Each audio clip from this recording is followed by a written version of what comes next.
Assalomu alaykum aziz obunachilarim, kanalimga xush kelibsiz. Bugungi videomizda xuddi shu ko'ylakni tikilish jarayonini qisman ko'rib o'tamiz.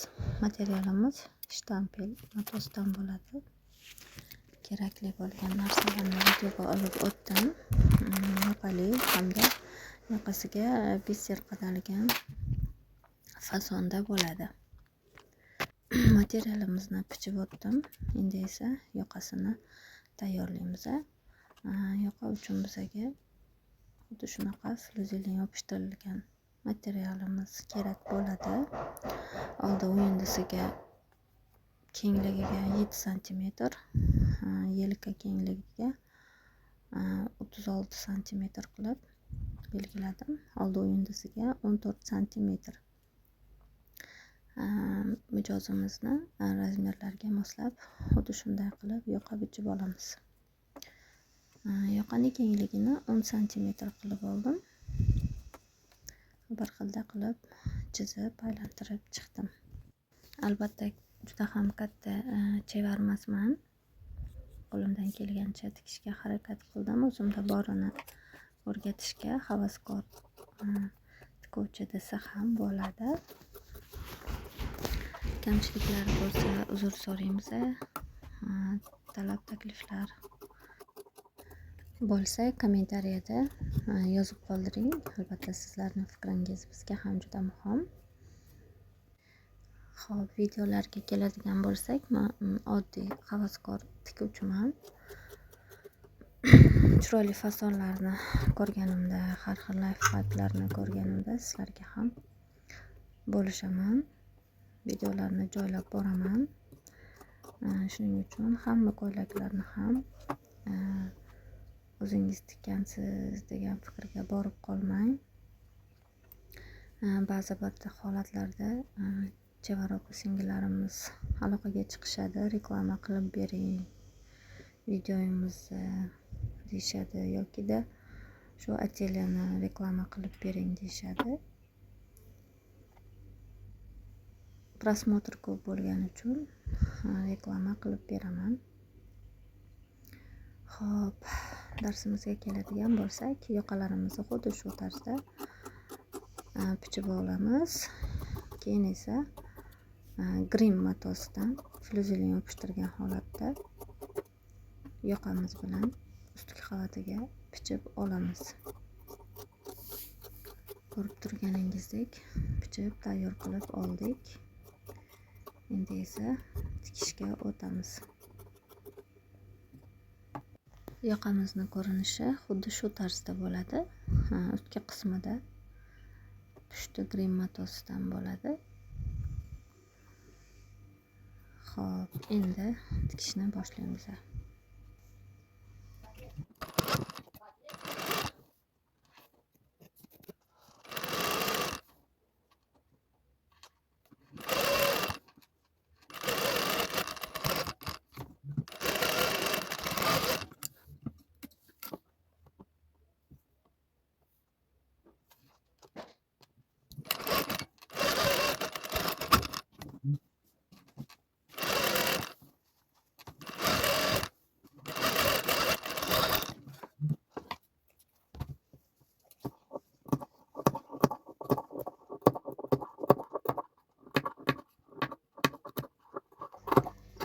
Bo'ldik. Endi ortiqcha joylarini kesib, aylanma bo'lgan joylarini ketib olamiz.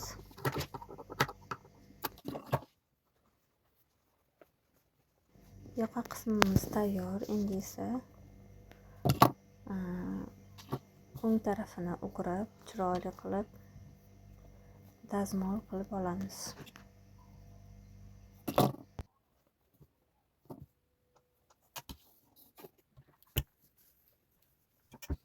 Xuddi shu tarzda dazmol qilamiz.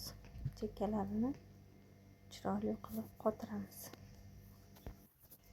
Endi esa oldi asosimizni flyuzelin yopishtirib tayyor qilib olganmiz. Yoqalarini o'rnatib, bulavka qadab olamiz. Xuddi shu tarzda hamda tikib olamiz.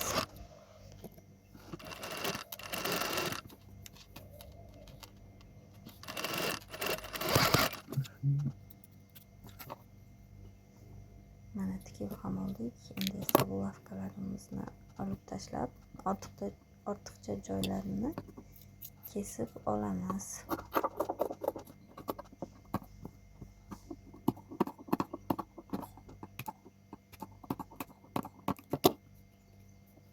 Mana endi esa yoqani to'ntarib,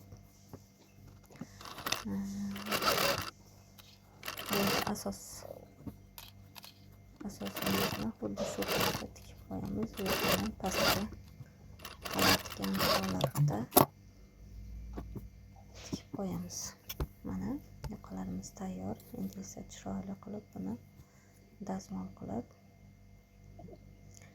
endi mijozimizni razmerlariga moslab kesib olamiz. Mana yoqamizni tayyor bo'lgan ko'rinishi. Yoqa tayyor bo'lgandan keyin o'zimizga qulay bo'lish uchun, osonroq bo'lish uchun yoqalarimizni chetiga xuddi shunday piston hamda zarqalab chiqamiz.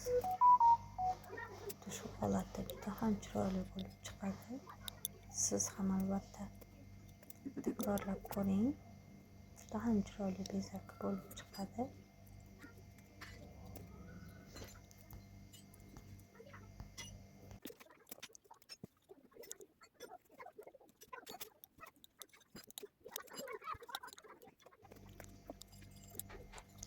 Yoqalarimiz tayyor, bisyorlarni qadab oldik. Endi esa orqa asosimizga xuddi shu tarzda tayyor bo'lgan oldi asosimizni o'rnatib, yelkalarini tikib chiqamiz hamda adib o'rnatamiz xuddi shu tarzda. Endi esa orqasiga tugma qo'yamiz ochiqlik uchun. Xuddi shu tarzda rezinka qo'yib olamiz qadashimiz uchun. Mana ko'rib turganingizdek xuddi shunaqangi rezinka bo'ladi. Bu joyini ozgina kesib olamiz hamda rezinkani joylashtirib tikib olamiz.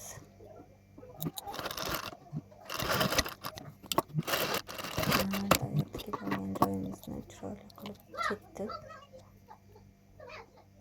yo'llarini, oshiqcha joylarini kesib olamiz.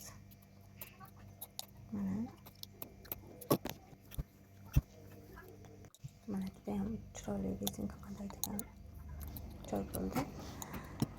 Endi esa oldi orqamiz tayyor. Mijozimizni razmeriga moslab orash qilib oldik.